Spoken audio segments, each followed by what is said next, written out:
الرجيم بسم الله الرحمن الرحيم الحمد لله رب العالمين الرحمن الرحيم مالك يوم الدين إياك نعبد وإياك نستعين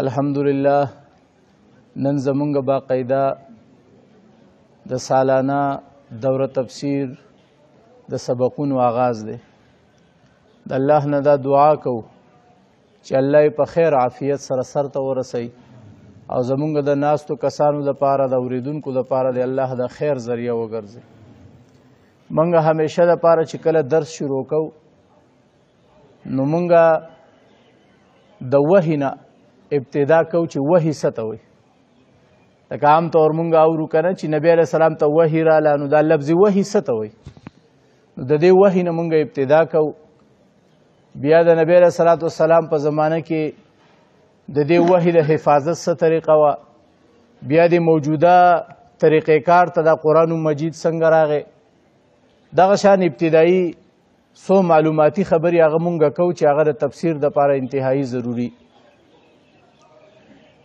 وحي په عربی کې اشاره کولو ته وایي یوازې د اشارې دپاره نه په ډېرو معنو دپاره د لفظ وحي استعمالیږي او قرآن مجید کې ځای په ځای دغه معنی کې استعمال شوی هم دی لکه مثلا زکریا علیه السلام خپل قوم ته اشاره سره ویل ان سبحوا بکرة و عشیه نو هلته فاوحى الیهم نو زکریا علیه السلام خپل قوم ته وحي وکړه نو د وحي معنی دغه نه ده کومه چې د قرآن وحي ده د وحي معنی دغلته په اشاره ده زکریا علیه السلام خپل قوم ته اشاره ورکړه نو معلومه ده شو چې وحي د اشارې دپاره قرآن استعمال کړی دی دویم کله کله وحي دا په زړه کې د خبرې غورځولو دپاره د چا په زړه کې څوک څه خبره واچوي دې ته هم وحي وایي اوس الله تعالی فرمایي په قرآن کې واوحى ربک الی النحل ستا رب وحي کړي ده د شهدو مچو ته نو شهدو مچو ته الله څنګه وحي وکړه هغې ته خو فرشته نه راځي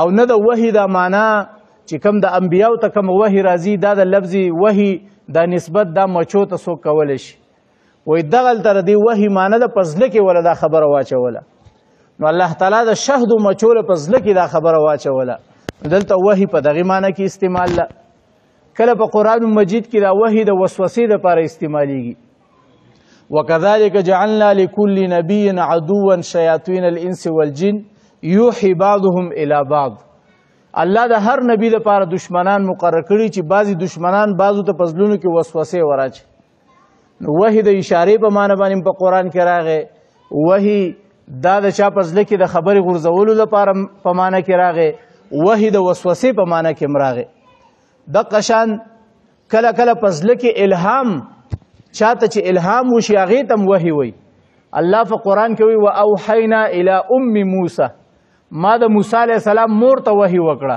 نو وحي خو پیغمبر ته راځي د موسی علیه السلام مور خو څه پیغمبره نه و چې هغې ته وحي وشوه وایي دا په معنی د الهام دی په زړه کې ورته الله تعالی الهام وکړو چې دا بچی په صندوق کې بند کا او استه دریاب ته ور واچوه اکثر مونږ یار الله راله په زړه کې دا خبره واچوله چې داسې چل وکړه نو دغې معنی دپاره هم دا لفظ استعمالیږي خو دا ټول د لغت عرب په اعتبار سره دا معنی وي د شریعت په اصطلاح کې وحي څه ته وایي چې زه وایم یاره په شریعت کې وحي څه ته وایي هغه معنی به صحیح نو هغه زمونږ علما وایي کلام الله المنزل علی نبی من انبیائه هغه کلام چې هغه د الله تعالی د طرف نه نازل شوی په انبیاو کې په یو نبی باندې خو هغه په انبیاو کې دا نبی آدم علیه السلام دی خو هغه په انبیاو کې دا نبی ابراهیم علیه السلام دی نو په دوی باندې د بر نه څه خبره نازلېدل د فرشتې په ذریعه باندې دې ته وحي وایي اوس په پیغمبر علیه السلام چې کومه وحي راتله نو دغه وحي به هغه نه دا کومه چې تیر شوي مونږ ذکر کړه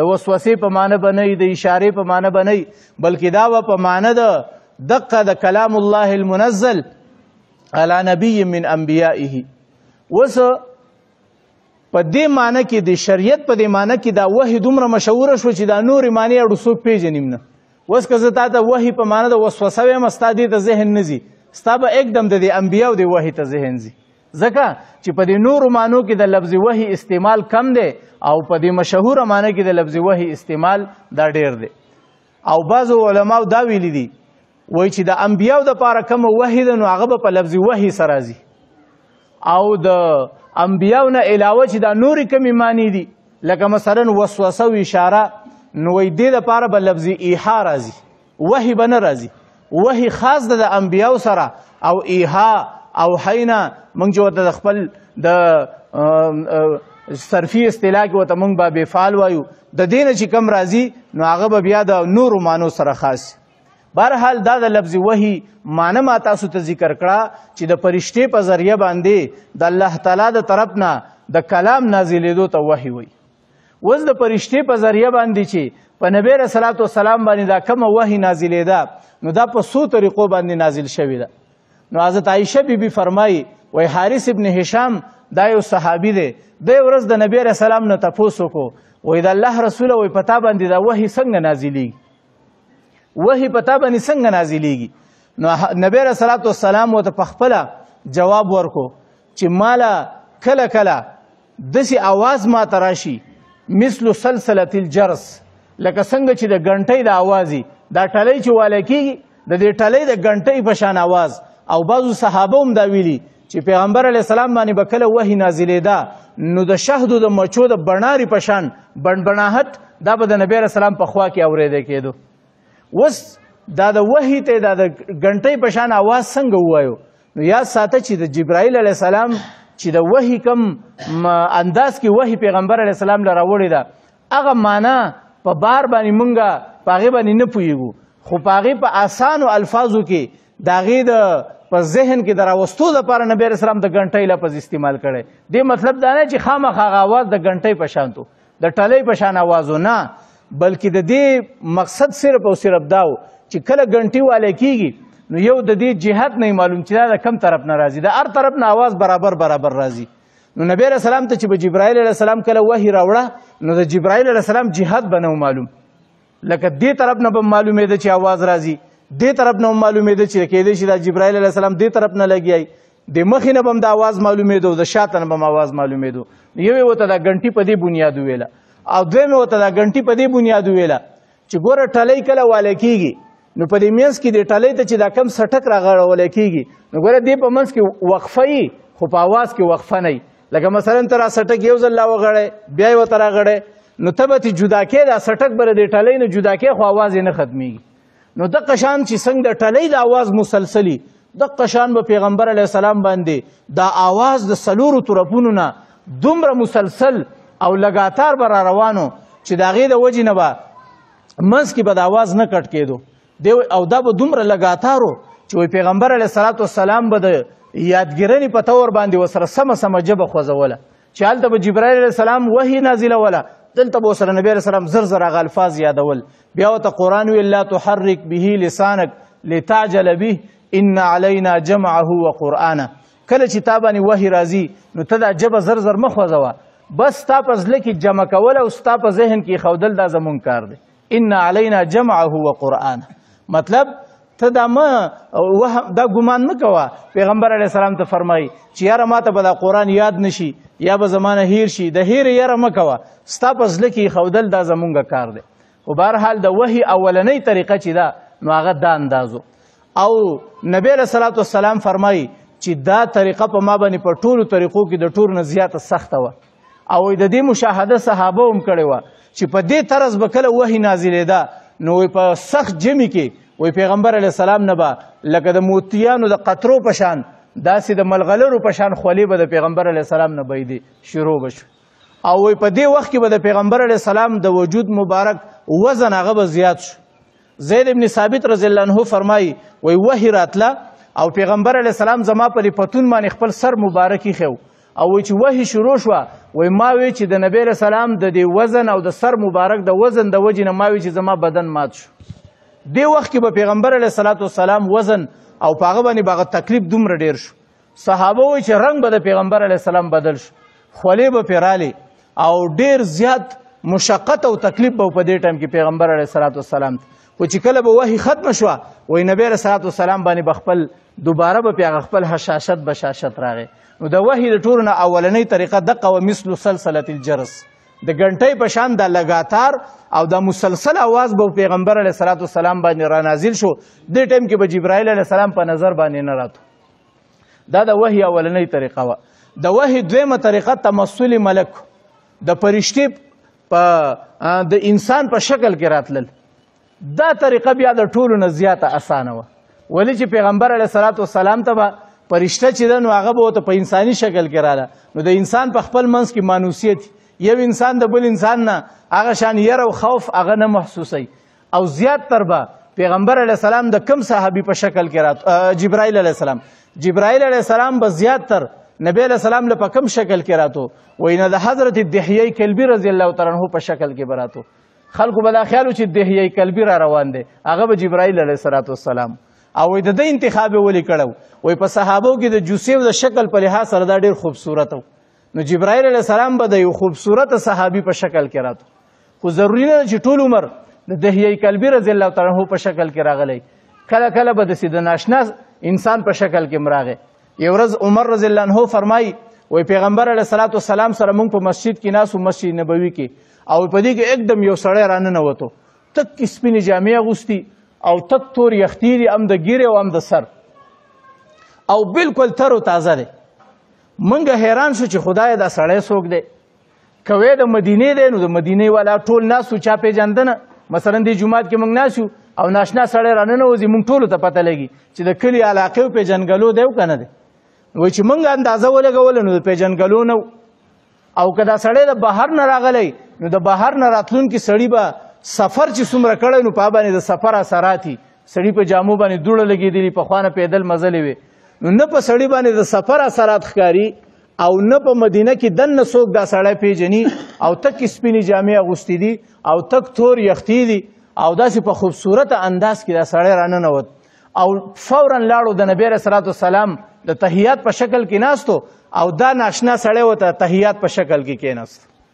او فاسند رکبتیه الی رکبتیه، خپل زنګونان د نبی علیه السلام زنګونانو سره مخامخ. نو سړی دلته تحیات باندې ناستي او دغه شان ولا سړی راشي مخې د په تحیات باندې کیني. او وی بیا د نبی علیه السلام نه تپوس وکړو چې اسلام څه ته وایي، اخلاص څه ته وایي، ایمان څه ته وایي. دا ټول تپوسونه د نبی علیه السلام نه وکړو او نبی علیه السلام ولا جواب ورکړو. نو دا سوالات د صحابو په ذهن کې وو، خو صحابو دا تپوسونه به د نبی علیه السلام نه ډېر نه کول، ولې چې الله منع کړي و ډېر تپوسونه به نه کوئ. هغه د صحابو په ذهنونو کې چې کوم سوالات وو، خو د نبی علیه السلام نه نشو کولی. دې ناشنا سړي دا کمال وکړو چې د صحابو د زړه ترجماني وکړه. ستا په ذهن کې کم سوال و هغه هم وکړو، نبی علیه السلام جواب ورکړو. د هغه په ذهن کې کم سوال و هغه هم دې سړي وکړو او نبی علیه السلام ولا جواب ورکړو. نو د صحابو په ذهنونو کې چې کم سوالات وو، اقا سوالات د ناشنا سړي د نبی علیه السلام مخې ته کېښودو او نبی علیه السلام ولا جوابات ورکړو. خلک په دې حیران شو چې عجیبه ناشنا سړی دی. داسې تپوسونه یې وکړو، کم تپوسونه چې موږ کول غوښتل د نبی علیه الصلاة والسلام نه. او بیا د مجلس نه پاسېده ولاړو. عمر رضی الله عنه فرمایي، وایي موږ ته نبی علیه السلام وی چې هلکه تاسو د میلمه وپېژاندو؟ وایي موږ ورته چې د الله رسوله موږ خو ونه پېژاندو. وایي نبی علیه السلام فرمایل چې هذا جبریل آتاکم یعلمکم دینکم، دا خو جبرائیل علیه السلام راغلی او تاسو ته ستاسو دین خو. سبحان الله، څومره بختور صحابه دي چې هغه د جبرائیل علیه الصلاة والسلام هم په انساني شکل کې خو بهرحال بیا یې ولیدو. نو دویمه د وحي طریقه دا وه، په دې طریقه به جبرائیل علیه السلام راغی په انساني شکل کې، او دا د ټولو نه اسانه طریقه وه پیغمبر علیه الصلاة والسلام ته. دا دوه طریقې دي. درېیمه طریقه اصلي شکل. په اصلي شکل کې نبی علیه السلام جبرائیل علیه السلام 3 ځل لیدلی دی.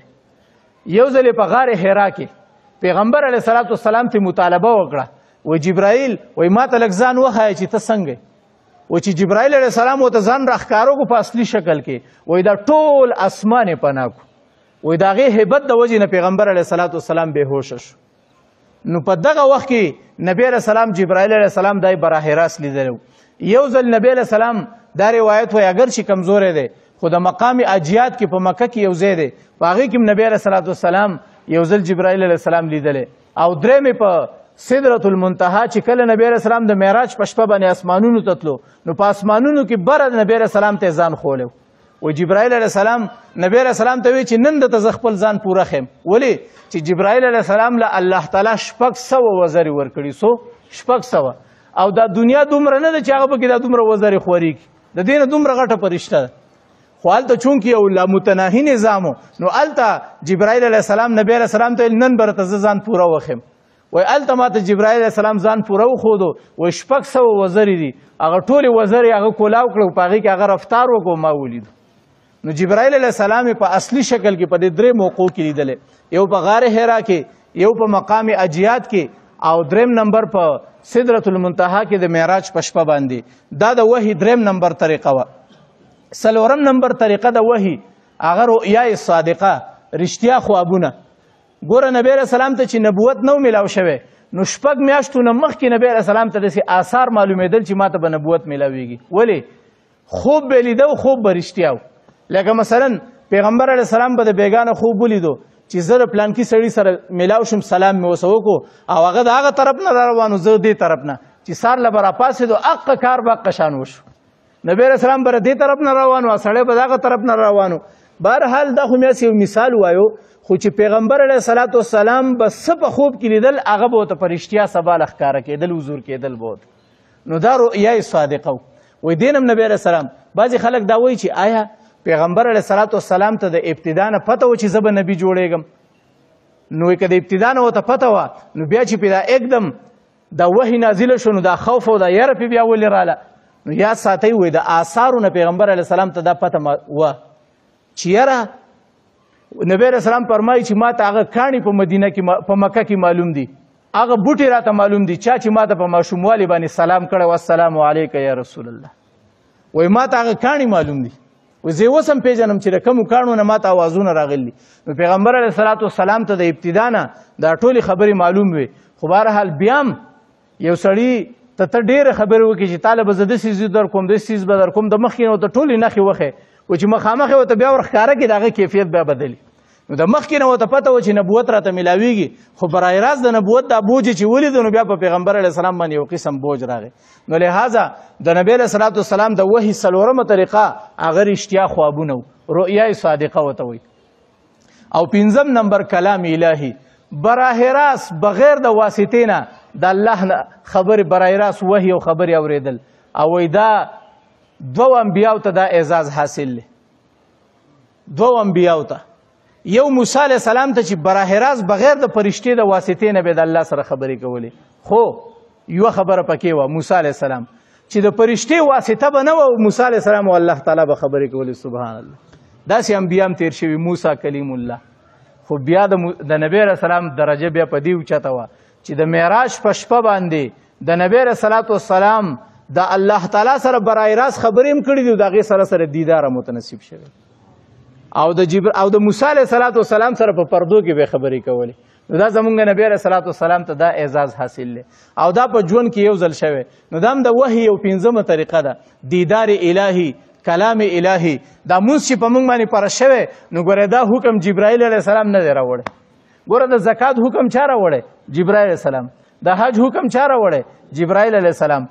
لیکن واحد د مانځه داسې حکم دی چې بغیر د جبرائیل علیه السلام د واسطې نه برای راست الله تعالی نبی علیه السلام ته دا مونځ دی، دا درواله او دا وسویس. بیا چې کله د معراج د هغې تفصیل انشاءالله هغې کې به بیا بیان کړو. نو 5م نمبر چې دی نو دا کلام الهي. او 6م نمبر نفس فی الروع ورته وایي، په زړه کې خبره غورځول. نبی علیه الصلاة والسلام به د یو معاملې په باره کې فکر کوي چې یاره څه کول غواړي. نو په دغه وخت کې به جبرائیل علیه السلام رانغی، خو د نبی علیه السلام په زړه کې به یو خبره وغورځولی شوه، دا کار وکړه. نو نبی علیه الصلاة والسلام به فورا هغه کار وکړو. نو دا هم د وحي یو طریقه وه. ولې چې انبیا چرته هم نه خطا کېږي، او نه انبیا د خطا والا لار او د نقصان او د ګناه والا لار اختیاروي. نو نبی علیه السلام چې به کومه لاره م اختیاروله، نو یا به ورته وحي راتله په دې 5 طریقو سره، او یا به 6مه طریقه و چې په زړه کې به ورته الله تعالی القا وکړه. په دې طریقه باندې په نبی علیه الصلاة والسلام باندې وحي راله. اوس دا وحي چې په پیغمبر علیه الصلاة والسلام باندې نازل شوه، نو پیغمبر علیه الصلاة والسلام په خپل مجلس کې داسې صحابه او داسې شاګردان کېنولي چې اکثر صحابه د حافظانو زبانی به د نبی علیه الصلاة والسلام نه قرآن مجید یادو، هر صحابي ته به قرآن په یادو. لیکن د هغې د برم د قرآن د حفاظت دپاره او د الفاظو د محفوظولو دپاره پیغمبر علیه السلام په خپل مجلس کې له ځان سره کاتبان کېنولي.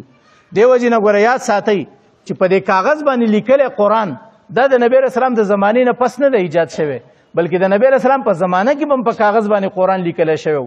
تاسو د عمر فاروق رضی الله تعالی عنه د اسلام واقعه اورئ که نه، چې هغه کله اسلام قبلو نو د خپل اوښې کور ته لاړو او هغو په تادۍ کې هغه پاڼه پاتې شو، نور هغو په خپلو کورونو کې پټ شو، په کور کې دننه پټ شو.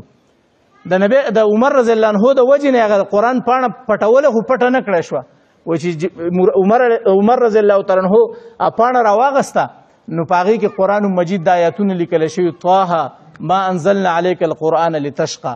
نو معلومه دا شو چې د قرآن د لیکلو رواج دا د پیغمبر علیه الصلاة والسلام په زمانه کې هم. زه تاسو ته د هغه بابرکته هستیانو نومونه د پاره د برکت ویم چې چا د نبی علیه السلام سره دا ډیوټي کړې چې قرآن یې لیکلی. زید ابن ثابت رضی الله عنه پکې فرمایي وایي زه د نبی علیه السلام ګاونډي وم، وایي کله کله به راپسې د شپې جواب راولېږو چې راشه زیده، ما چې ولې وایي چې شابه قرآن نازل شوی ولیکه، وایي زه به ورته شپې کېنولم ما به ولیکو. خو داسې باقاعده کاغذ او باقاعده داسې منظم انداز کې قرآن نه و، بلکې کله مې د چمړه باندې لیکلی، کله مې په کاڼي باندې لیکلی، کله مې د کجوري په پوستکي باندې لیکلی. په بهرحال دا قرآن مجید دا ما په کتابتي انداز کې د نبی رسول الله په زمانه کې لیکلی. نو لہذا زه تاسو ته اوس د هغه خوش قسمته او د هغه بابرکته هستیانو نومونه د تبرک دپاره ویم، هسې ذهن کې به پکې بعضې ستاسو رام شي د خیر او د برکت دپاره چې یاره کومو صحابو د نبی علیه السلام سره قرآن مجید لیکلی دی، کاتبان د قرآن دا څوک. په هغې د ټولو نه اول خلفای اربعه دي. ابوبکر صدیق رضی الله عنه کاتب، عمر فاروق رضی الله عنه هم لیکل ورتلل، عثمان غنی رضی الله عنه هم کاتب او حضرت علی رضی الله تعالی عنه هم کاتب. ګوره یا صدی چې په هغه زمانه کې کاتب دا به ډېر په مشکله باندې میلاوېدو. ډېر قیدیان نبی علیه السلام په دې وجه آزاد کړي چې موږ به تا آزاد کړو، خو ته زموږ د مسلمانانو ته لږ لیکل وښایې. په هغه زمانه کې لیکل او کاتب دا ډېره لویه مرتبه وه، او د الله فضل دا و چې زموږ خلفای اربعه څلور واړه کاتبان. او منځ کې راته یوه خبره وکړم چې پیغمبر علیه الصلاة والسلام عجیبه خبره دا ده چې ګوره ده لیکل نشو کولی. پیغمبر علیه السلام کتابت به نبی علیه السلام له نه ورته او نه داسې چې لیکلي الفاظو دا به هم نشو ویلی. قرآن کې الله وما كنت تتلو من قبله من کتاب ولا تخطه بیمینک. دې نه مخکې نه تا کتاب لیکلی شو په ښی لاس او نه چې کوم دی مطلب تا نه لیکلی شو نه دې لوستلی شو. که نبی علیه السلام د مخکې نه کتاب لوستل پیژندی لیکلی پیژندی نو چې بیا به کله وحی راله نو بیا به د خلکو شک کولی چې دا د ځان نه جوړ کړی دی، چا نه یې زده کړی دی. نو وایي دې وجې نه په ټوله دنیا کې امیتوب انپړتوب دا عیب دی او په پیغمبر علیه السلام کې صفت دی. موږ په درود کې وایو اللهم صل علی محمد النبی الامی. امی څه ته وایي چې لیکل لوستلو باندې نه پوهېږي. وګوره یا ساده چې په لیکلو لوستلو نه پوهېدو خو ګوره عالم و، لکه مطلب په لیکلو لوستلو نه پوهېدو دا نه چې بې علم و. علم د وحي ورسره داسې ورسره و چې هغه د دنیا زمانه تېره شوه، خلکو په پیغمبر علیه السلام د نازل شوي قرآن باندې چې کوم تفسیرونه ولیکل او د هغه د خولې مبارکې نه راوتلي احادیثو باندې کمې تشریحات یې ولیکلې، عالمان ستړي شو، المارۍ ډکې شوې، د دنیا نه پسې خلک لاړو، خو د پیغمبر علیه السلام د کلام تشریحات چا وسه پورې سر ته نه دي رسولي. ټیک ده چې امي دی لیکن د علم نه برپور کلمات د خولې مبارکې نه راوتي. زه تاسو ته د هغې یو مثال ویم. یو ماشوم ته صرف په ګپ کې خبره کړې ده، په ګپ کې په مزاح کې، او د هغې نه هم زموږ علماو 70 مسایل راویستي. یو ماشوم و ابو عمیر نوم یې و. حضرت انس رضی الله عنه فرمایي وایي زما کشر ورور ابو عمیر نوم یې و، وایي هغه یو مرغۍ ساتلې وه، د مرغۍ نوم و نغیر. وایي د هغه ماشوم نه هغه مرغۍ مړه شوه. نو ظاهره خبره دا ده چې ستاسو په کور کې یو ماشوم طوطي ساتلی یا خارو او بیا ترې مړه شي نو ماشوم پسې خفی، او د کور مشر راځي او هسې هغه ماشوم ته وریادوي بچیا وایه طوطي دې څه شو؟ هغه ته یکدم طوطي رایاد شي په جړه شي. وایه خارو دې څه شوه؟ یا چې د ماشوم نه سیکل مات شي، سیکل دې څه شو؟ هغه ته زر سیکل وریاد شي. نو نبی علیه السلام به دقه شان مزاح کو دا ماشوم سره، و یا ابا عمیر ما فعل النغیر. هلکه ابو عمیر هغه ستا نغیر مرغۍ څه چل وکړو؟ هغه ته به زر مرغۍ وریاده شو چې خو رانه مړه شوې ده. نو دا د مزاح کلمه د پیغمبر علیه السلام د جبې مبارکې نه راوتې. ور دې نه علماو اویا مسایل مستنبط کړي. زه تاسې مثال ویم. اولنۍ مسله علماو دا لیکلې ده چې ماشوم له داسې نوم ایښودی شي چې پای کې ابو راتلی شي. ابو عمیر معنی دا د عمیر پلار، حالانکې دا ماشوم د عمیر پلار نه و. نو موږ خپلو بچو له دا نوم ایښودی شو ابو دردا. ابو دردا معنی د ابو دردا پلار. ابو هریره معنی دا د هریره پلار، او حالانکې هغه په حقیقت کې د هغه پلار نه دی، هغه ماشوم دی. نو لہذا آیا ماشوم له داسې نوم ایښودی شي که نه شي چې باقي ابو لفظ راځي؟ وایي ایښودی شي، ځکه که دا نوم منه وی دې ماشوم ته به نبی علیه السلام چرتم په ابو عمیر لفظ سره تلفظ نه وی کړی. ولې؟ چې د دې ژبې نه خلاف شریعت لفظ بالکل نه راوځي. وما ينطق عن الهوا ان هو الا وحی یوحى. د پیغمبر د ژبې نه چې کم لفظ هم راوځي دا به د وحی مطابق خلاف نه راوځي. د مزاح خبرم دا د شریعت نه خلاف د خولې مبارکې نه نشي راوتی. ووایي سبحان الله. نو معلومه دا شو چې د داسې ماشوم له داسې نوم ایښودی شي پکې ابو لفظ راځي. دویم نمبر، د مکې حدودو تم حرم وای او د مدینې حدودو تم حرم وای. دیو جن موږ حرمین، نو حرمین نه یوازې مکه نه ده مراد، د حرمینو نه مکه مراد او مدینه مراد. خو بیا پر دوانو حرمینو کې فرق دی. د مکې د حدودو کې دنه هم ته احتیاط کې ډېر په پابندۍ او ډېر په ادب سره به ګرځي، او د مدینې حدودو تم حرم وای په دې کې به هم ډېر په ادب سره ګرځي. خو یوه خبره ده چې آیا د مکې په حدودو کې چې او په حرم کې چې کمې پابندیانې دي، آیا هغه شان سختې پابندیانې په مدینه کې شته که نشته؟ مثلا ښکار د مکې په حدودو کې منع دی. که تا ته د ښکار مرغۍ میلاو شوه یا د ښکار سیز هم درته میلاو شو، دا به د مکې په حدودو کې دننه ځان سره نه ساتي. نو آیا دا پابندي چې څنګه په مکه کې ده، آیا دا پابندي په مدینه کې شته که نشته؟ نو علما وایي دا پابندي په مدینه کې نشته. وایي ولې؟ وایي په مدینه کې دې ماشوم د ښکار مرغۍ ساتلې وه او نبی علیه السلام به ورسره دغه مرغۍ د وجې نه ګپ لګوو، ممانعت یې نه دی کړی. که منع وی د مدینې په حدودو کې د ښکار مرغۍ، نو دې ماشوم سره به چرته هم د ښکار د مرغۍ د وجې نه به ورسره ګپ نه لګولی. ستاسو به د علماو د ذهنیت ته به اوس سوچ تلی چې دا کمو خبرو ته سوچ او فکر کوي. نو بهرحال دا د نبی علیه صلات وسلام ما تاسو ته صرف هغه د امي لفظ یاد کو چې و خو امي په لیکلو لوستلو، خو الفاظ یې داسې د خولې مبارکې نه راویستي دي چې هغه کې کاتبان هم ستړي کړه، عالمان هم ستړي کړه، فقها او محدثین هم ستړي کړه. خو د پیغمبر علیه السلام د الفاظو تشریحات لا ختم نشو، قیامته پورې به انشاءالله داسې روان. و بهرحال د نبی علیه السلام نه وحي لیکونکي چې کم کاتبانو، نو په هغې کې د ټولو نه اولني مې راته څو یاد کو؟ خلفای اربعه. اوس د هغه بابرکتو هستیانو نومونه ویم د برکت دپاره اورئ. د نبی علیه صلات وسلام په کاتبانو کې په 5 نمبر باندې ابی ابن کعب رضی الله تعالی عنہ، دا په قاریانو کې واقرأهم ابی ابن کعب. نبی علیہ السلام فرمایي وایي زما په صحابو کې د ټولو نه غټ او ښکلی قاري دا ابی ابن کعب دی. قرآن په نبی علیہ السلام نازل دی، خو غټ قاري چاته ووایو؟ ابی ابن کعب رضی الله عنه. هر صحابي ځان له صفت لري. نو بهرحال دا غټ قاریم دی او کاتب هم دی. بل یو صحابي دی، د ده نوم به تاسو ډېر نه یې اورېدلی، خو دا ګوره دی کاتب. د ده نوم دی عبدالله ابن ابي السرح. عبدالله ابن ابي السرح دا په سین راحه سره دا صحابي چې دی نو دا هم د کمال کاتب د نبی علیه صلات وسلام نه قرآن لیکلی دی. بل زبیر ابن العوام رضی الله تعالی عنہ، دا د نبی علیه السلام سانډوم دی. دا د ابوبکر صدیق رضی الله عنه یوه لور اسما رضی الله عنها په دې باندې نکاح وه، دې ته په نکاح وه، او دویمه عایشه بیبي د نبی علیه السلام په نکاح کې وه. نو زبیر ابن العوام او نبی علیه صلات وسلام دا خپل منځ کې سانډوان هم دي. او بیا زبیر ابن العوام په عشره مبشرو کې هم دی، چاته چې په دنیا کې د جنت زیری میلاو شوی دی. او بیا په کاتبانو کې هم دی. نو دا هم یو هستی ده. بل کاتب چې دی نو خالد ابن سعید ابن العاص. خالد ابن سعید ابن العاص دا مبارک هستیانی دي چا چې دا قرآن لیکلی دی. ابان ابن سعید ابن العاص دا هم د یو صحابي نوم دی، ابان په الف سره ابان. اکثر خلک وایي یاره ماشوم له ابان نوم ایښودی شي که نه شي، نو دا د کاتب وحي صحابي نوم دی ابان ابن سعید ابن العاص. بل صحابي دی حنظله ابن ربیع، دا هم یو صحابي دی. دا اکثر ګوره هغه دي چې موږ ډېر مشهور داسې ډېر اورو نه، نو دا حنظله ابن ربیع دی. او بل معیقب ابن ابي فاطمه، عبدالله ابن ارقم الزهري، او دغه شان شرحبیل ابن حسنه، عبدالله ابن رواحه، عامر ابن فهيره، عمرو ابن العاص، ثابت ابن قیس ابن شماس، او مغیره بن شعبه، خالد ابن ولید، معاویه بن ابي سفیان رضوان الله تعالی علیهم اجمعین. معاویه رضی الله تعالی عنہ مشهور صحابي دی. او په اخره کې چې کوم کاتب نوم یادوم نو د ده بیا وروسته پر قرآن لیکلو کې ډېر کردار پاتې شوی، هغه دی زید ابن ثابت رضی الله تعالی عنه. اوس دا زید ابن ثابت رضی الله عنه د نبی علیه السلام ما چې تاسو ته وی چې په ګاونډ کې پاتې کېدو او د نبی علیه السلام به زه کله کله د شپې هم راوغوښتم و یاره راشه وحي راغلی د ویې لیکه.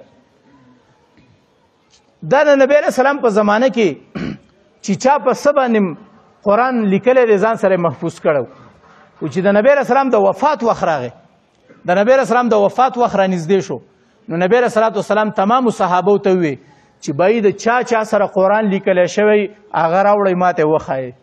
لکه استاد چې چاته کاپیانې ووایي او بیا وله وګوري چې غلط خو به چا نه لیکلی، ولې چې دا قرآن خو د قیامته پورې وکنه. نو نبی علیه السلام چې په کومو کاتبانو باندې وحي لیکلې ده، نو دا وحي د ژوند په اخرني کال باندې نبی علیه السلام ټوله بیا کتلې وه. نو هر صحابي ته به ویل راځئ چا سره لیکل دی راوړئ. نو هر صحابي به راته او نبی علیه السلام ته بیا خپل خط دغه پیش کوو، ما چې ستاسو نه په پلانکۍ موقع باندې دا آیت لیکلی، نبی علیه السلام به آیت وکتو دا صحیح دی. بل راشه نو چې دا څومره کاتبانو د ځان سره قرآن لیکلی و، دا محمد رسول الله صلی الله علیه وسلم صاحب شریعت چې په چا قرآن نازل و هغه په خپله د خپل نظر نه یو ځل ویستو چې ما ورته څه ویلي دا شریعت داسې په اسانه نه دی تیار شوی. پیغمبري ډېره ګرانه ډیوټي و ګرانه ذمواري وه. د بیمارۍ په حالت کې او د ژوند په اخرنو ورځو کې پیغمبر علیه السلام ناست دی، خپل کاتبان نه غواړي هله به یې راشئ سم لیکلي چې زه دوباره وګورم چې چېرته څه خطا ده نه پکې نه شوي. نو دا ډېر منظم شریعت دی، دا ډېر پابندۍ والا او تړلو والا او دغه شان چې کوم دی نو یو منظم انداز کې یو شریعت دی. بهرحال د نبی علیه السلام په زمانه کې نبی علیه السلام هغه وحي چې چا سره محفوظ و هغه وکته پیغمبر علیه السلام. بیا د ابوبکر صدیق رضی الله تعالی عنه زمانه راله، نو ګوره قرآن لیکلی شوی خو زیات دارومدار د صحابو په حافظه باندې و زباني ورته یادو، نو اړو د پاڼې د راغستو ضرورت به نه وار سړي ته یادو. خو جنگ یمامه وشو د ابوبکر صدیق رضی الله عنه په زمانه کې، او په دې جنگ کې تاسو به حیران شئ چې دغه زمانې یو صحابي ډېر قیمتي و، خو په صحابو کې دننه حافظ قرآن صحابي ډېر زیات قیمتي و. نو په هغه جنگ یمامه کې 1200 صحابه شهیدان شو. ګوره ټوټل د نبی علیه السلام په زمانه کې څومره جنګونه شوي، نو صدبره 250 صحابه شهیدان شوي، دومره غټ جنگ پکې نه دی شوی. او په دې جنگ کې د نبی علیه السلام 1200 صحابه شهیدان شو، او په دې 1200 کې حافظ قرآن او عالمان څومره و، 700 پکې حافظ قرآن عالمان صحابه شهیدان شو. په دې سره د صحابه ملا ماته شو.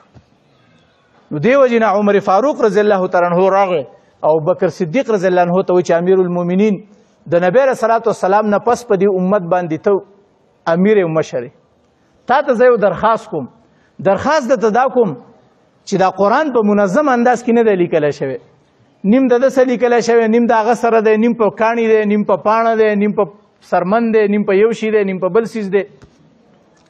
او دا کم صحابه چې دي نو دا شهیدان کېږي هغه دی 200 خو زموږ نه په یو ځای باندې شهیدان شو. نو ته داسې اندازه وکړه چې دا قرآن ټول یو ځای ته داسې راجمع شي لکه دا څنګه چې زموږ سره دلته لیکلی شوی، داسې دوو ګټو ترمنځ داسې دا قرآن راشي. ابوبکر صدیق رضی الله تعالی عنه ته وفرمایل وایي داسې کار زه څنګه وکړم کم کار چې پیغمبر علیه السلام په خپله نه دی کړی. وایي ما ابوبکر صدیق رضی الله تعالی عنه راضي کوو وایي الله تعالی د هغه سینه دې خبرې طرف ته کولاو کړه. وایي بیا دا دواړه حضرات زید ابن ثابت رضی الله تعالی عنه فرمایي وایي په ما پسې رالو، وایي ما ته وایي چې ته راشه تا ډېره وحي لیکلې ده، او ابوبکر او عمر رضی الله عنهما دواړو وایي ما ته وایي زید ابن ثابت وایي چې دا لیکل تا ډېر کړي د نبی علیه السلام په زمانه کې، نو ته راشه تا ته موږ دا ذمواري حواله کوو چې دا څومره وحي ده دا یو ځای ته راجمع کړه. وایي ما هم ورته وایي چې داسې کار څنګه وکړو چې کوم نبی علیه السلام نه دی کړی. خو چې څنګه عمر رضی الله عنه ابوبکر ته منت کوو د هغه سینه په دې خبره کولاو شوه، داسې دی دواړو وایي ما ته منت شروع کړو، نو وایي زما هم شرع صدر وشو. خو وایي بیا هم وایي زه دومره زیات دا کار ما ته ګران ښکارېده، وایي که دې حضراتو ما ته یو غره واله کړی وی چې د دې ځای نه دې ځای ته راوړه، وایي ما به د مرګه پورې څه کوشش کولی، څه نه څه به مې ترې راننولی او دې ځای نه به مې هغه ځای ته وړی، دا کار راته اسان و. خو دا وحي را جمع کول په یو ځای کې منظم انداز کې لیکل او پیش کول، وایي دا کار چې کوم دی نو دا ما ته ډېر زیات ګران ښکارېدو. و بهرحال د دې حضراتو په مشوره سره ما کار شروع کړو. زه تاسو ته د قرآن او د خپل اسلام دا نظم و ضبط بیان کړم چې دا قرآن څنګه را جمع شو. د دې لپاره ډېر عجیب کار وشو. دې لپاره په څلورو مرحلو نه به قرآن تېرونو هله به دلته لیکو، په دې ځای کې به لیکو. څلور مرحلې وي. د ټولو نه اول ابوبکر صدیق رضی الله عنه امیر المؤمنین دی، د ټولو مسلمانانو امیر دی. هغه اعلان وکړو چې به د چا سره چې قرآن لیکلی شوی د کتابت کې، خو هغه قرآن چې کوم نبی علیه السلام د اخیرني کال باندې په خپله کتلی ګورئ، هغه سره د دوو ګواهانو راشئ. داسې نه چې ما لیکلی دی او چې دا درواله، نه، ته به ځان سره دوه ګواهان راولي چې ما لیکلی م دی او په اخیرنو ورځو کې مې نبی علیه السلام ته پیش کړی م. دا ګواه به راولي. دا داسې څه پړنده باندې نه لیکلی شوی دې ځای کې. هر صحابي به راتو او هغه به لیکلی قرآن د ځان سره را به راوړو پیش کوو به، او په دې خبره به دوه ګواهان پیش کول چې نبی علیه السلام په کم کال وفات کېدو او قرآن یې لټوو او چیکوو، نو په هغې کې زه حاضر شوی وم. زما دا لیکل چې دی نو دا هم نبی علیه السلام پاس کړي. نو بهرحال هر لیکونکي ته دقه د دوو ګواهانو دغه میلاو شو چې دوه ګواهان مقرروي راځئ. اوس به څو مرحلونه تېرېږي. اولنۍ مرحله چې کوم سړي به لیکلي پاڼه راوړه، نو اول به زید ابن ثابت رضی الله عنه د خپلې حافظې څه وکته، ولې دا خو د کمال حافظې قرآن و که نه. نو په پاڼه لیکلی شوی آیت او دلته به خپل حافظې سره وکتو چې ما ته څنګه یاد دی آیا شان هغه لیکلی شوی دی که نه دی. نو اول به د خپلې حافظې سره وکتو، بیا به عمر رضی الله عنه ته حواله کړو، ولې چې دویم حافظ قرآن خو بیا عمر رضی الله عنه. نو هغه به م وکتو بالکل چې تا ته څنګه یاد دی زید ابن ثابت ته، اولی مرحله. دویمه مرحله چې عمر فاروق رضی الله عنه ته څنګه یاد دی، دوه.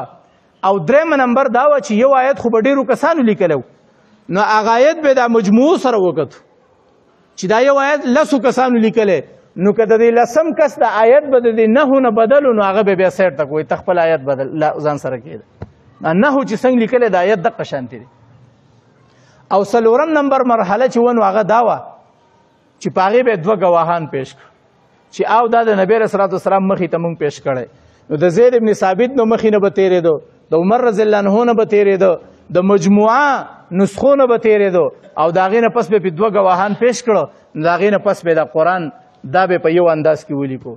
خو بیا هم دا قرآن بیا هم دقه شان په دې انداز کې نه و لکه دا اوس چې دی سورې فاتحه ده، بیا سورې بقره ده، نه، هر صورت یې ځان له ولیکو.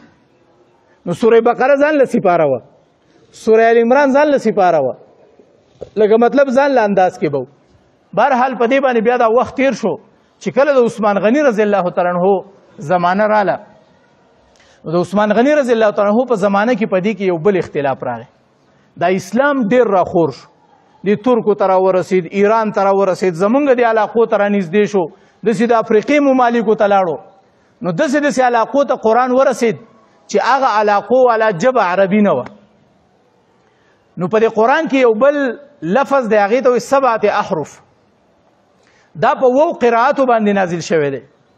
لکه د نبی علیه السلام په زمانه کې 2 قبیلې وې، نو چې د قرآن یو آیت به په څنګه انداز کې نازل شو، نو نبی علیه السلام د 2 قبیلو له اجازت ورکړو چې تاسو خو په دې معنی باندې هسې هم پوهېږئ، نو دا لفظ تاسو د خپل مرضۍ مطابق باندې په خپله ژبه کې استعمالولی شئ. لکه اوس مثلا ربنا باعد بین اصفارنا، نو بعضو عربو به باعد په ځای باندې باعد وایو، نو یوې قبیلې والا به باعد وایو، د بلې قبیلې والا به باعد وایو. لکه څنګه چې مونږ وایو راځه، نو څوک وایي روشه، څوک وایي ارسو، که نه؟ نو بهرحال دقه یو راشه دی، خو هر سړی په خپل طرز کې وایي. نو نبی علیه السلام د اسانتیا دپاره ټولو له اجازت ورکړی چې هر سړی په خپل لغت کې وایي. نو اوس چې په عربو کې به دا قرآن ویلی کېده، نو په هغو به بد نه لګېدو. اوس که زمونږ نه یو انګریز یا یو پنجابی زمونږ نه پښتو زده کوي، ته ورته راشه ووایې، زه ورته روشه ووایم، دا ورته وایي ارسو، نه به چې دا څنګه چل دی یاره، یو ټکی ده یو شان وایي، بل شان وایي، بل شان، نو هغه ذهن به ټول تشویش کړي. نو دقه شان دا صحابه چې د دنیا ته راخواره شو، نو چا به ورته باعد وایو، هغه بل به ورته باعد ووایو. نو هغه زمونږ په شان سادهګان خلک چې وو، نو هغه اریان شو چې خدای په کوم طرز یې ووایو. او نبی علیه السلام اجازت د ټولو ورکړو. په دې کې زه تاسو ته یو حدیث بیان کوم، دا په مسلم شریف کې دی. هغه دا دی چې ابی ابن کعب دا چې کوم قاری دی، دا وایي دا تفسیر سره تعلق لري چې 7 احرف نه څه مراد دی چې قرآن په 9 قراتونو کې نازل شوی دی. دې کې نور هم ډېر تشریح دی خو اصح روایت دا چې دینه مراد دا مختلف 9 قرات دي. ابی ابن کعب رضی الله عنه زه په مسجد نبوي کې ناستم، یو سړی راغی په مانځه باندې ودرېد، آیت یې داسې ووایو چې هغه زما د مزاج مطابق نه و، بدل یې ووایو. ما ورته سوچ وکړو چې دا سړی آیت بدل وایي، لکه اوس مثلا دغه آیت شو. ګوره بعضې خلک وایي موږ وایي والضحا واللیل اذا سجا، یو قرات پکې دی والضحی واللیل اذا سجا، نو هغه پکې والضحی وایي، والضحا په ځای باندې والضحی وایي. نو دغه شان دا د قراتونو اجازت نبی علیه السلام ورکړی و. نو ابی ابن کعب رضی الله عنه زه په دې جومات کې ناست یم او یو سړی راغی هغه قرات داسې ووایو چې په ما باندې ناشنا ولګېد. وایي ما زه لا د هغه په فکر کې وم، بل سړی راغی په مانځه باندې ودرېد او مق آیت یې د هغه نه بدل ووایو. نو یو آیت په 3 طریقو شو، یو په هغه طریقه چې زما په ذهن کې و، یو هغه چې هغه اولني سړي ووایو، دویم هغه چې دویم ووایو. وایي دواړو ته مال چې تاسو راشئ. وایي نبی علیه السلام نه مې دواړه راوست. ما ورته چې د الله رسوله ستانه خو چې موږ د قرآن د آیت څنګه اورېدلی دی هغه خو داسې دی، خو دا دوی بلکل بدل وایي. وایي یو ته ویل چې ته ووایه چې هغه ووایو، بل ته ویل ته ووایه هغه هم وایو. وایي فحسن شانهما، وایي نبی علیه السلام د دواړو تحسین وکړي، دواړه ښه وایي، صحیح وایي. نو زما د هم صحیح دی، د دم د هم صحیح دی، وایي د هغه هم صحیح دی. اوس دی یوه خبره کوي، وایي په هغه وخت کې زما په دې زړه کې تاسو ټول به نعوذ بالله ووایئ لکه دا یو صحابي د زړه خبره کړې ده. ګوره دیو کې منافقت نه و.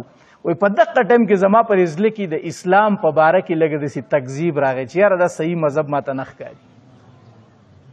ولې چې دا آیت دیم وایي صحیح دی، هغه هم وایي صحیح دی، نو چې د الله له طرف نه نازل شوی دی نو بیا خو دا ټولو دا څنګه صحیح شو؟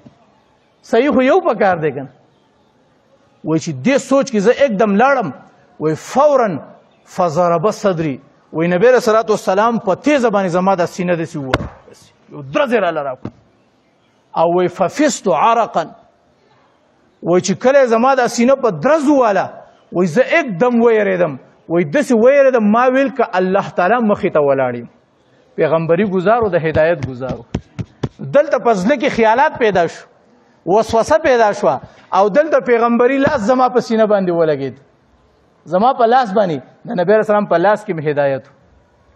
یو کس وایي زه چارو ناچار د تېښتې ځای مې نه و، وایي د نبی علیه السلام سره په لښکر کې شریک شوم، ولې چې د تېښتې ځای مې نه و، که نه شریک کېدی وجله مې او یا یې د عربو نه شړلم. وایي د نبی علیه السلام ما سره مې ډېر محبت نه و، وایي زه نبی علیه السلام راوغوښتم او ما ته یې څه خبره کوله، وایي زما په دې سر یې لاس کېښود او خبره یې کوله. وایي زما د الله په ذات باندې قسمي، وایي هغه لاس وایي نبی علیه السلام زما په سر کېښودو او یخوالی وایي زما زړه ته کوږ شو، او د دغه لاس ایښودو پورې د ټولو نه زیات نفرت و زما د نبی علیه السلام نه، او د لاس د ایښودو د وجې نه مې ورسره ټولو نه زیات محبت پیدا شو. فورا مې توبه ویسته. نو د نبی علیه السلام په لاس کې الله تعالی یو هدایت ایښی و. یو صحابي ته ویل هلکه ته دومره خپلې قبیلې والا کې ته دومره قرآن تاویلې، ته د هغوی امامتي ولې نه کې؟ وایي ما وی چې جي ما ته لږ داسې وساوس رامخې ته کېږي لکه امامتي، بعضې سړي له ډېر قرآن ورځي خو امامتي نه شي کولی. وایي یاره کله وایي خطا کېږم کله ده. وایي نبی علیه السلام ما ته وایي چې دې خوا رادې خوا شه، وایي چې زه ورته رادې خوا شوم، وایي زما په سینې لاس کېښود، وایي بیا راته چې تاو شه داسې، وایي زه ورته تاو شوم بیا راله په دې ملا لاس کېښود. وایي د نبی علیه السلام د لاس ایښودو د وجې نه الله تعالی زما نه ټول ججه کاغه یره ختمه کړه، او ما ته وایي چې ځه اوس امامتي کوه، خو یو کار کوه لږ سپکوالی کوه، من اما قوما فلیخفف، کله سړی چې د قوم امامتي کوي نو دا به لږ سپکوالی کوي په هغې کې، ولې دې پسې شاته مریض ولاړي، بیمار پسې ولاړي. نبی علیه السلام وایي ذوالحاجه حاجتمند سړی ولاړي، څوک هسپتال ته رواني، د چا څه وزري، او اوږده اوږده صورتونه خیر دی بیا ځان له وایه. مجموعي امامتۍ کې چې کوم دی نو په دې کې اختصار پکاري، داسې اختصار هم نه چې امام وایي سمع الله لمن حمده، هغه له ملا ټیټه کړي نه او مقتدیانو زنګونانو غرب کړی لاندې پراته وي، د امام نه به مخکې نه دی دومره تخفیف یې نه دی ویلی. خو بهرحال نور خو مطلب دا چې نبی علیه صلات وسلام ابی ابن کعب رضی الله عنه وایي زما دا سینه داسې وواله، وایي چې زما دا سینه وواله، وایي زه د خولو نه ففزت عرقا، وایي د خولو نه چور چور شوم، خولو نه دغه شان چې کم دی نو لکه وایي په ما باندې وایي د خولو باران شروع شو. وایي ما ته وی چې ابی ابن کعب شک مه کوه، ما د الله نه سوال وکړو چې زما د امت سره اسانتیا معامله وکړه. دا عرب دي، لکه مثلا زه اوس د خپل کلي یو مشر ته ویم ته د بنو په طرز کې پښتو وایه، نو خو نشي ویلی. نو ما الله نه سوال وکړو چې د قرآن په دې وینا کې زما په دې امت باندې اسانتیا معامله وکړه. نو ما له جبرائیل علیه السلام ویل چې په دوو طرز ووایي، په دوو لغاتو ووایي، قرت ووایي. وی بیا مې دې سوال وکړو، بیا وی چې په درې ووایي. وی جبرائیل علیه السلام راغی، وی الله وایي چې تاسو په اوو وړو قرتونو باندې وایي، چې دا موجوده عرب د باندې صرف ایمان نه وړي، نور د هر چا خوښه چې په کم طرز یې وایي. اوس دا طرز باندې عرب پوهېدو، لکه څنګه چې په پښتو کې موږ دننه په مختلفو لهجو په خپله پوهېږو، خو چې یو غیر قوم والا زموږ ژبه زده کوي هغه به پریشانه کېږي. نو په دغه وو قراتو باندې به صحابو قرآن وایو، په وو قراتو باندې. خو چې دا قرآن غیر چاپېره راخور شو نو جګړه شو. نو ما چې به د کوم صحابي نه ویلو ما به یو شان وایو، تا به چې بل ویلو بل شانو. نو زمونږ عجمو کې خو جګړې بیا ډېرې دي، نو ته به ویل دا آیت داسې دی او بل ویل داسې دی، نو یو خلک مشتو ګریبان شو. دا قرآن داسې دی او دا قرآن پخوا هم په دې زموږ په دې علاقو کې هم دا یو غټ فساد تېر شوی دی چې دا ولدوالین دی او که دا ولزوالین دی. وایي د دوو مولیانو مناظره وه، وایي یو ویل چې څوک ولدوالین وایي هغه کافر دی، بل ویل چې نه څوک ولزوالین وایي هغه کافر دی. وایي د مودو په علما د په لار تېرېدو ویل دواړه کافران یې، صحیح مسلمان زه یم چې نه ولدوالین ویم او نه ولزوالین ویم. اوسه پورې مې نه ولدوالین ویل نه مې ولزوالین ویل. نو بهرحال دا د قرائتو اختلاف چې و نو دا زمونږ په شان خلکو دپاره د پریشانۍ ذریعه وګرځېده. اوس برته زه یو محسن اعظم د یو صحابي نوم ویم چې د هغه احسان وکړو په دې امت باندې چې دا قرآن په داسې انداز کې لیکل پکار دي چې دا په دغه یو قرات په یو قرات باندې. او د هغه صحابي نوم دی حذیفه بن یمان رضی الله عنه. دا په سرحداتو باندې جنګېدو او د هغه ځای نه راغی او په هغه زمانه کې خلیفه چې و نو عثمان غني رضی الله عنه، هغې ته وی امیر المؤمنین داسې کار دی چې دا قرآن اوس په یو قرت کې لیکل غواړي، دا باعد او دا بعید او دا خبرې ته ختمول غواړي. ولې؟ وایي دا خو عجم خلک دی، په هغه شته آیاتونو خو موږ پوهېږو چې دا اختلاف او دا اجازت موږ له نبي علیه السلام را کړی، خو موږ خو عربو، موږ خو قبیلې د عربو، موږ پوهېدو په خپلو خبرو باندې، دا خلک خو نه پوهېږي. دا به څوک باعد وایي څوک به باعد وایي، څوک به وایي چې زه باعد په امام پسې جمع کوم باعد والا پسې نه کوم، او څوک به وایي چې زه والضحی والا لزمه او وجاءت سیارة په ځای باندې وجیءت سیارة والا پسې مونځ نه کوم. دا لغتونه پکې شته. دا زموږ د مصر دا 17 قاریان چې دا ټول قراتونه بیانوي. دا خلک چې ورته ناست دي او دا مختلف قسمه دا قاریان ورته ډېر زیات سبحان الله الحمدلله دا چغې ورته وایي، دا تاسې نه وایي، اصل کې هغه مختلف قراتونه بیانوي، دوی له خوند ورکوي. دوی خو پې پوهېږي دا علما طلبا خو په قراتونو باندې پوهېږي که نه، ځکه ورته داد ورکوي سبحان الله الحمدلله دا چغې ورته وایي. اصل کې هغه ټول قراتونه ژوندي ساتلي. نو حذیفه بن یمان رضی الله تعالی عنه نبی علیه الصلاة والسلام ته وی، عثمان غنی رضی الله تعالی عنه ته وی چې امیر المؤمنین ابوبکر صدیق رضی الله عنه خو لیکلی دی دا قرآن، خو اوس موږ له په وو طرز باندې لیکل نه دي پکار، موږ له په یو طرز لیکل پکار دی چې بس دا قرآن په کم طرز دی چې په هغه طرز وویلی شي. هغه د 4 کسانو کمیټي جوړه کړه عثمان غنی رضی الله عنه. دا اوس چې په کم طرز دی نو و قبیلې دي، خو ګوره دا اوس چې په کم طرز دی او په کم طرز یې موږ وایو، کم طرز باندې د کعبې امام مخې ته تلاوت کوي د کعبې، او په کم طرز چې د مسجد نبوي امام لګیا دی، دا هغه لغت دی کم چې د نبی علیه السلام د ذاتي خاندان ژبه ده. لکه ژبې خو و ژبې وې که نه، و قومونه و، خو دا موجوده قرآن په هغه لهجه دی، په هغه قرائت دی، په هغه طرز دی، په کم طرز چې د نبی علیه السلام د ذاتي قوم د قریشو طرز. عثمان غنی رضی الله عنه 4 قبیله افراد مقرر کو، زید ابن ثابت رضی الله عنه، عبدالله ابن زبیر رضی الله عنه، سعید ابن العاص رضی الله عنه او عبدالرحمن ابن حارث ابن الهشام. دا 4 کسانو کمیټي مقرر کړه. وای تاسو اوس دا قرآن په یو طرز ولیکئ، دا د وجیعت دا خبر هم تی کټ کئ، مالک یوم الدین ملک یوم الدین دا طرز هم تی ختم کئ. خو یاره په داسې انداز کې ولیکئ که هغه لغاتو والی په خپل طرز وایي چې د هغې ګنجایش هم پکې.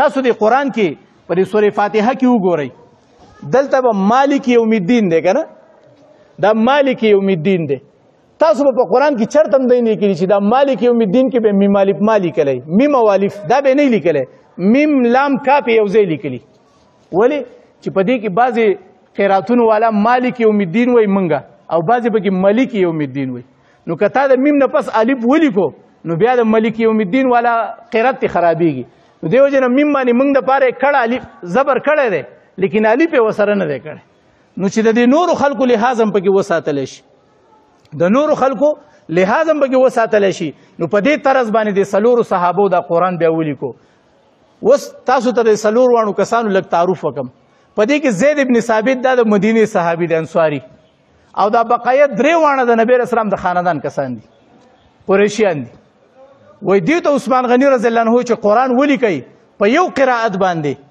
خو چې کله ستاسو اختلاف شي نو زید ابن ثابت ته وایي چې ټیک ده چې په دې کې د ټولو نه ماهر کاتب ته او د نبی اسلام تا باندې زیات اعتبار و خو که په یو ټکي کې اختلاف راشي نو زید ابن ثابت ته ویل ته به بیا غلی کېږي دا درې چې څه وایي د دیو به منلی کېږي ولې دا درې د نبی اسلام د قام قبیلې د ژبې خلک دی نو دیو بیا په خپله ژبه صحیح پوهېږي او ته د مدینې نو مدینې والا د مکې والا د عربو په لغت باندې بیا هغه شان نه رسي نو دې څلور واړو صحابو دا قرآن چې کوم دی نو دا بیا په یو قرائت کې ولیکو خو رسم الخط یې داسې وکړو چې هر چاله پکې ګنجایش ورکړو نو والضحا نو موږ په کړه الف کړی دی اوس مصر کې بعضې والضحی وایي نو هغوی په خپل طرز وایي نو هغه قرائت ژوندی دی خو د نبی اسلام د ذاتي خاندان او د قام قبیلې چې کومه ژبه وه نو دا موجوده قرآن په هغه طرز باندې ولیکلی شو نو عثمان غني رضی الله تعالی عنه د دې څلورو صحابو په ذریعه باندې قرآن په دې دوو ګتو کې رابند کړو نو د ابوبکر صدیق رضی الله تعالی عنه په زمانه کې هر صورت جدا جدا لیکلی شوی او داسې د دوو ګتو ترمنځ دا خدمت چا کړی دا عثمان غني رضی الله عنه کړی وایي سورې فاتحه مې ولې مقدم کړه عثمان غني رضی الله عنه وایي ځکه چې دا د ټول قرآن جړله ده بنیاد دی وایي بیا ما ویل چې اوس کم صورت مخکې کم وایي بیا مې ویل چې کم غټ یې اول باغی نو سورې بقره د ټولو نه غټ صورت هم یې اول کړو بیا په دویم نمبر غټ صورت سورې آل عمران دی بیا پسې غټ صورت سورې نساء دی بیا پسې غټ صورت سورې مائده دی نو لکه د بقرې نه رو رو کمیږي خو د نورو کې چې کم نو چې کم ډېر غټ دی هغه اول بیا ورپسې بیا ورپسې بیا ورپسې دا تسلسل په نهمه سپاره کې مات شوی دی سورې توبه غټ صورت دی خو هغې رستو کړی سورې انفال یې رامخکې کړی د هغې وجه عثمان غني ته په خپله بیان کړې ده وایي دا ځکه چې سورې توبه ته بسم الله نه وه وایي په دې کې دا شک و چې دا مستقل صورت دی او که نه دی نو که مخکې کړی مې وی نو بیا به خلکو د سورې اعراف څه لګولی وایي رستو مې کو ما چې زه سورې انفال نه رستو شي ولې چې سورې انفال خو ورکوټی دی خو دا مې ترې مخکې کو چې د سورې توبه او د سورې انفال مضامین دا یو شانتي دي نو په دې طرز باندې دې صحابو دا محنت وکړو دا قرآن په دې طرز باندې محفوظ کو په هغه زمانه کې ګوره یاد ساته دا ټکي نه دي دا ټکي د نبی اسلام په زمانه کې په عربۍ کې ګوره ټکي نه و لکه اوس مثلا نعبدو نو نون باندې دوه نستعین تا باندې دا دوه ټکي دا دومره د کمال ماهرو عربو چې بغیر د نقطو نه به ورته پته لګېده چې دا جیم دی او که دا حی ده موږ ماشوم ته لګیا مونږ دا جیم دی دې لاندې ټکی دی دا حی ده دې باندې ټکی نه دا خی ده دې د بره ټکی دی مونږ ماشوم باندې په کال کې دا محنت کوو او دا عرب دومره د کمال عرب واجبه خلک چې بغیر د نقطو نه به ورته پته لګېده چې دا ښه ده او که دا ښه ده حالانکې دواړو ته به ټکی نه و نو وروستنۍ زمانه کې بیا خلفاو دا کمال کړی د بنو امیه په دور کې زیاتر خلک ابوالاسود الدولي یادی دا یو ډېر بزرګ و چې یا د حجاج بن یوسف په وینا باندې او یا د حضرت علي رضی الله عنه په وینا باندې هغه ورته بیا دا ټکي وکړو نو بعد لاندې ټکی دی تا د بره دوه ټکي دي دا ورته بیا وروستو شوي دي هغه زمانې والا ته نقطې نه وي او د هغې سره بیا دا زبر زیر دا هم بیا وروستنۍ زمانه کې شوی نو په دې طرز باندې الله رب ذوالجلال دا قرآن محفوظ کو بس دا یو دوه خبرې ته پکې نور کوم نور کسي بیا به سبا وکړو دا د قرآن نزول دوه ځل شوی یو ځل له اسمان دنیا نه په یو ځای باندې لوح محفوظ ته راغلی او بیا د لوح محفوظ نه دنیا ته په 23 سال کې راغلی دا مونږ چې وایو انا انزلناه فی لیلة القدر مونږ دا قرآن په لیلة القدر کې نازل کړی نو دا خو یوازې په لیلة القدر کې نه دی نازل دا خو په 23 کاله کې نازل دی نو دا چې په یو ځای باندې په لیلة القدر کې په رمضان کې نازل شوی دی نو دا هغه د لوح محفوظ نه آسماني دنیا ته راغلی دا حق ځای نه به بیا جبرائیل علیه السلام ته الله تعالی وی لاندې وسوړه. نو په 23 سال کې دا قرآن بیا لاندې مونږ ته را رسېدلی دی. اوس په دې 23 سال کې دا ولې تدریجن دا قرآن دا چې دی نو دا نازل شوی؟ وایي وجه د هغې دا ده چې دا قرآن په یو ځای الله ولې نه نازلو؟ څنګه چې تورات موسی علیه السلام ته داسې په یو ځای میلاو شوی دی، دغه شان د توراتو تختې اوس ورسره وي په یو ځای راوړو. او دا اعتراض به د یهودو د مشرکینو ته ورخو، وایي ته دې پیغمبر ته ووایه که نه، ته پیغمبر او د موسی علیه السلام او د عیسی علیه السلام خبرې منې، لولا نزل هذا القرآن جملة واحده، دا قرآن په یو ځای ولې نه دی نازل شوی؟ دا ولې لږ لږ نازلېږي؟ وایي د هغې حکمت چې کوم دی نو هغه دا دی چې الله تعالی په دې امت باندې ډېر احسان وکړو چې ټول قرآن په یو ځای نازل شوی وی، ټول احکامات به په یو ځای راغلي وي او ټول احکامات په یو ځای منل دا ډېر مشکل. ایک دم مونځ شروع کا، ایک دم زکات شروع کا، ایک دم په حج ورځه، ایک دم په جهاد ورځه، دا به ډېره ګرانه وي. نو دې وجې نه دا قرآن یې لږ لږ دغه کو چې تاسو اول د مانځه سره لږ ځان اشنا کوئ، بیا یې داسې لږ ساعت پس ویل یاره داسې زکات ورکوئ، خو تفصیل یې نه و. اول داسې روژه وه چې که سړي به روژه نیولې هم شوه خو بیا هم که کفاره به ورکوله اجازه ته وته. اول کې داسې روژه وه، زه ښه ټیک ټاک یم روژه نیسم خو غربت ډېر و، نو که زما د روژې د نیولو فایده صرف ما ته وه چې اجر به راته میلاوېدو، خو که ما روژه نیولې هم شوه خو زه مالداره وم نو ما به پیسې ورکولې، نو بل روژهدار به غریب و نو هغه به ځان له روژه ماته یې واغوست. نو په ابتدا کې داسې خبرې وي، بیا رو په طریقه دا اسانېدو. او انشاءالله سورې بقره به مونږ په تفصیل سره وایو، تاسو ته پته ولګي کم حکم په اول کې څنګه وروستو څنګه شو او څنګه طریقه باندې دا تدریجن. نو دې وجې نه دا قرآن تدریجن راغی چې دا شریعت ټول एकदम په مونږ باندې را نازل نشي. یو دویم دا لږ لږ ځکه نازل شو چې په هر بار په وحی راتلو کې به پیغمبر علیه السلام ته غټه تسلي میلاوېده چې الله یاد کړم هغه د جبرائیل علیه السلام یې راولېږه. او د کافرو د وجې نه نبي علیه السلام ته ډېر سخت اذیتونه تکلیفونه میلاوېده. نو چې کله به تکلیف سخت شو هلته به جبرائیل علیه السلام راغی، نبي علیه السلام ته به تسلي میلاو شو. نو که دا ټول په یو ځای نازل شوی وی نو د جبرائیل علیه السلام به بار بار راتلی او نبی علیه السلام ته د جبرائیل علیه السلام په بار بار راتلو باندې به خوشحالي ولې میلاوېده؟ الله یاد کړم. ولې جبرائیل خو له چا له طرفه را روانو که نه، نو د الله له طرفه هغه پیغام را ورسېد. معلومه دا شو چې الله تعالی په نظر کې یم زه. نو دې وجې نه په دې لږ لږ نازلېدو کې یو حکمت دا و چې په یو ځای باندې ټول شریعت نافظول دا مشکل و. دویمه دا و چې په بار بار راتلو به نبي علیه السلام ته تسلي میلاوېده. او درېیمه وجه دا ده چې لږ لږ ځکه نازل شو چې په دې ډېرو کې د مشرکینو د اعتراضاتو جوابات دي، نو هغو به لا اعتراض کړی نه وی او جواب به ورته مخکې نه میلاو شوی وي. نو خوند خو هله کوي چې پرېږده د هغو د خولې نه لږ اعتراض راوځي چې بیا ورته جواب میلاو شي. نو په دې وجه باندې تدریجن چې کوم دی نو دا قرآن دا الله تعالی دا نازل کو. او په دې کې بعضې صورتونه چې دي نو دا مکي دي او بعضې مدني دي. اوس بعضې صورت مکي دي کله بعضې مدني. آسان تعبیر دار مشکل د ډېر اقوال لته نشم بیانولی چې کوم صورت د هجرت نه مخکې نازل شوی نو دا مکی دی، او چې کوم صورت د هجرت نه پس نازل شوی دا مدني دی. حالان کې د هجرت نه پس انا فتحنا لك فتحا مبینا دا د مکې په حدودو کې نازل شوی، لیکن موږ ورته مدني وایو. او نازل په کوم ځای کې دی؟ په مکه کې. اليوم اکملت لكم دینکم دا په مکه کې نازل شوی، لیکن موږ ورته مکی صورت نه وایو، مکی آیت موږ ورته څه وایو؟ ولې چې د هجرت نه پس نازل شوی. نو د هجرت نه پس چې کوم صورتونه نازل شوی هغې د مدني وایي، او د هجرت نه مخکې چې کوم دی هغې کې مکي. دواړو کې فرق سره. د هجرت نه مخکې چې کوم صورتونه نازل شوي دي نو هغې کې احکامات ډېر نشته، د مکې دور. د مکې په دور کې چې کوم صورتونه دي په هغې کې د الله د خدایي قدرتونه دي، د بت پرستۍ مذمت دی، د جنت باس دی، د جهنم باس دی، دغه شان د مشرکینو د شکوک و شبهاتو جوابونه، د قیامت احوال، یری، خوف، دا پکې بیان دی. او مدینې ته چې رالو نو ماحول لږ سازګارو نو آسماني شریعت بیا را نازل شو. نو دا روژه ده، دا حج دی، دا جمعه ده، دا میراث دی، دا قسم دی، دا طلاق دی، دا رضاعت دی، دا نکاح ده، دا کاروبار دی، دا سود دی، دا قرض دی، دا جهاد دی، دا انفاق دی، دا منافقین دي، دا قیدی دی، دا قتلول غواړي، د دې فدیه ورکول غواړي، دا داسې پرېښودل غواړي. دا ټول احکامات چې دی نو دا بیا په مدینه کې نازل شو. نو دا د مکې او دغه شان چې کوم دی نو د مکي او د مدني صورتونو ترتیب دی. آخري خبره دا چې نسخ بعضې آیتونه پکې منسوخ دي. په دې منسوخ باندې به د یهودو اعتراض کا چې یاره تاسو څنګه پیغمبر دی چې دا وایي د الله له طرف نه، د الله له طرف نه نو ولې منسوخ شو؟ ولې مخکې غلط ویل اوس رښتیا وایي؟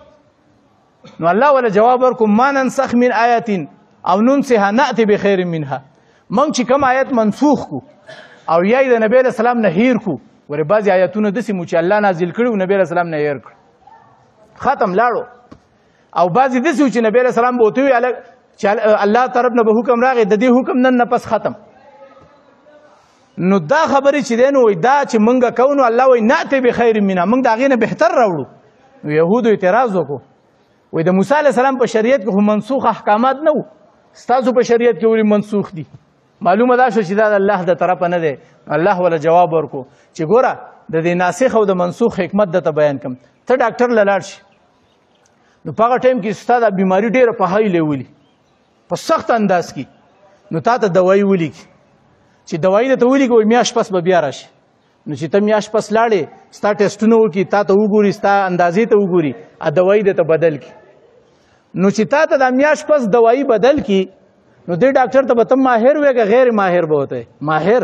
ولې چې اول ستا مزاج یو شانو نو یو شانو دوايي درته تجویز کړه، اوس بیا مزاج بدل شو، اوس یې د دوايي بل شان کړه. نو دغه شان په ابتدا کې د اسلام چې راغی نو د خلکو د مزاجونه لږ بدلو، نو په هغو کې لږ په سختۍ سره کار کول پکارو چې لږ سمې لږ داسې د کمر په شان یې راجوخ کړي چې لږ برابر کړي چې لږ एकदम شریعت ته برابر شي. قبر به لوړ نه ساتي، وروسته بیا اجازه شو چې کوهان نومه انداز کې دا مونږ چې څنګه دا راوچتي په ابتدا کې به د دې لوړ اجازت نه، ولې چې ټول بت پرست هر سړي به قبر ته سجده کول. سپي به نبی علیه السلام نه پرېښوده، ولې چې دې کې هم د مشرکینو د عقیدې او د نظریې غټ عمل دخلو. نو په ابتدا کې به په هره خبره کې نبی علیه السلام ډېره زیاته سختی کوله، خو چې کله شریعت برابر شو، ماحول برابر شو، الله تعالی ورته احکامات بدل کړ چې اوس تاسو مزاج چې کوم دی نو هغه بدل شو. نو دغه د ناسخ او د منسوخ زه تاسو ته د هغې یو مثال ویم. بعضې داسې آیاتونه دي چې د هغې حکم هم منسوخ دی او تلاوت هم منسوخ دی، کم دي موږ ته پته نشته، بس ختم شوي دي. بعضې داسې دي چې حکم یې شته خو آیت نشته. شادي شده سړی او شادي شده زنانه چې زنا وکړي دی باندې رجم، الشیخ والشیخة اذا زنایا فرجموهما، نو د رجم حکم شته او آیت نشته. نو آیت په تلاوت کې منسوخ دی، په حکم کې باقی دی. او بعضې داسې آیتونه دي چې د هغې حکم نشته خو دلته شته. وایي کومې زنانه چې خاوند وفات شي نو دا به څومره عدت تېرې 4 میاشتې او 10 ورځې، د دې نه مخکې د دې لپاره متاع للحول 1 کال.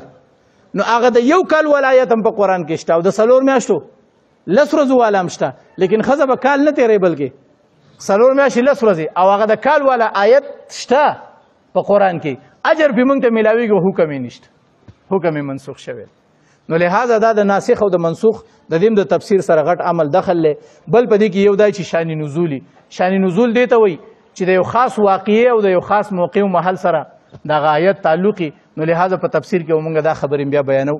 بس موجوده ما تاسو ته د وحي اقسام د هغې سره سره تاریخ حفاظت قرآن کاتبین وحي مې بیان کړه، او د هغې سره سره نزول قرآن څو ځل شوی مې درته بیان کړه، مکي او مدني تقسیم مې درته بیان کړو، د هغې سره سره ناسخ او منسوخ مې درته بیان کړه، او اسباب نزول په باره کې مې درته مختصر خبره وکړه. بس دا نننی سبق شو، انشاءالله سبا نه بیا د مخکې نه سبق وایو. واخر دعوانا الحمدلله ربنا ظلمنا انفسنا وان لم تغفر لنا وترحمنا لنكونن من الخاسرین.